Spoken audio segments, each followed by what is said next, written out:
आता बातमी आहे कोल्हापूरच्या राजकारणातली। राजकीय वैर मागे सारून मंत्री हसन मुश्रीफ आणि समरजित सिंह घाटगे एकत्र आलेले आहेत।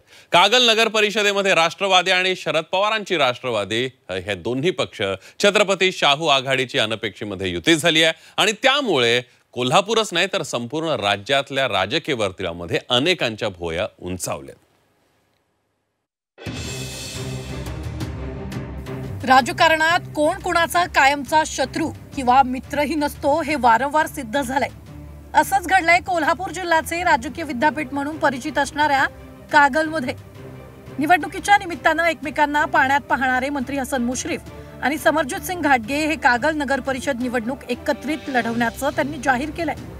हसन मुश्रीफ आणि समरजित सिंह घाटगे एकत्र आल्यानं कागलच्या राजकारणात शिंदे गटाचे नेते माजी खासदार संजय मंडलिक एकाकी पडल्याचं चित्र आहे। शरद पवार आपसे बैर नहीं लेकिन समरजित घाटगे आपकी खैर नहीं ही भाषा आहे मंत्री हसन मुश्रीफ यांनी विधानसभा निवडणुकीच्या काळात समरजित घाटगे यांना उद्देशून वापरलेली।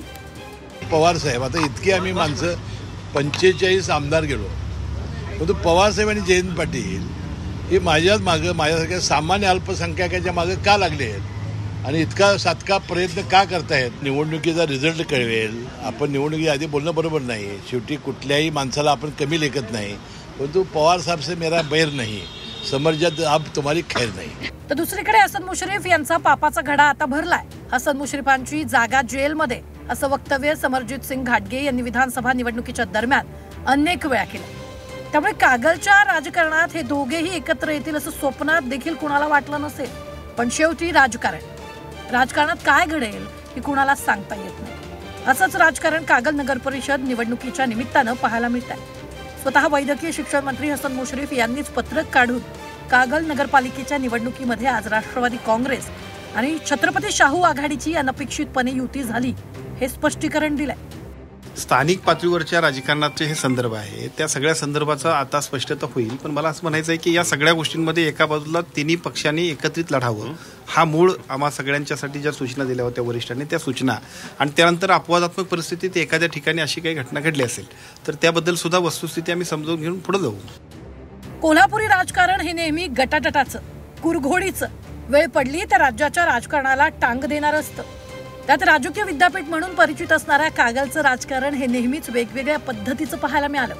त्यामुळेच मंत्री हसन मुश्रीफ यांनी कागल तालुक्यात अशी आघाडी पहिल्यांदा झाली नाही हे प्रसिद्धी पत्रकात स्पष्टच केलंय। यापूर्वी कागलच्या राजकारणात टोकाचा संघर्ष होऊन सुद्धा अनेक नेत्यांनी अपेक्षित आघाड्या केल्या होत्या। या आघाड्या पाहिल्यानंतर एकमेकांचे कट्टर वैरी असणारे नेते अनेक निवडणुकीच्या निमित्तानं एकत्र आल्याचं पाहायला मिळतं। त्यामुळेच कागलला राजकीय विद्यापीठ म्हणून ओळखलं जातं। पण यामध्ये हसन मुश्रीफ आणि राष्ट्रवादीचे नेते समरजित घाटगे यांची आघाडी कधी होईल असं कागलकरांच्या स्वप्नात देखील वाटलं नव्हतं, कारण हा संघर्ष अधिक कडवा होता। मधल्या काळात हसन मुश्रीफांच्या पाठीमागे ईडी लावण्यामागे समरजित घाटगे यांचा हात होता असं बोललं जात होतं। त्यामुळे मुश्रीफ समरजित घाटगे यांच्याबरोबर हात मिळवणी करतील असं कुणालाही वाटलं नव्हतं। पण शेवटी राजकारणात कधी काय बदलेल याचा नियम नाही आणि कागलकरांनाही किती पटेल याही पेक्षा राजकारण हे राजकारणात सारखंच पाहावं हे या नेत्यांनी पुन्हा एकदा जनतेला दाखवून दिलेलं आहे।